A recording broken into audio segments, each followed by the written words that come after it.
There's a lot of celebration around adoption. We look at that in National Adoption Month in November, and then we see it in adoption days and finalization days being celebrated, and sometimes people call it Gotcha Day, which is like not a thing that I can get down with. But this idea that it can be celebrated and the emotion around it can have space, that makes sense to me. That makes sense to me. So it sounds like your parents did that, which is an evolved way in which to navigate that experience, more so than I've seen in a lot of folks.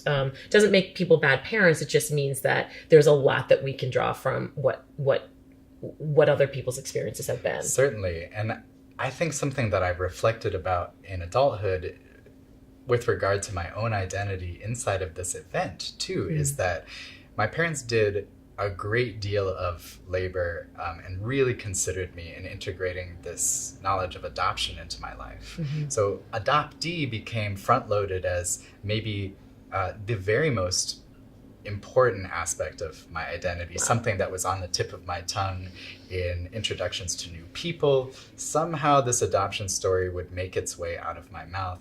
Now, of course, this didn't also come along with a grounding in my culture, or an orientation towards things Colombian.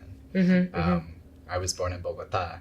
And so I think that's something that I've noticed, even though now in just my day-to-day self, professionally, Latinidad is a consideration for me. Those geographies and that origin are very important for me. But in the end, I think I have to also be real with myself and understand that adoptee, in the way that it both bridges and encapsulates some of these other experiences, comes first. And I think that's also owed to some shaping. This day, unlike a day that any of my other peers besides the sister I grew up with had, differentiates me, my experience, makes me special. And so in what ways was I shaped to also cling on to adoption as a kind of superlative special experience? Interesting.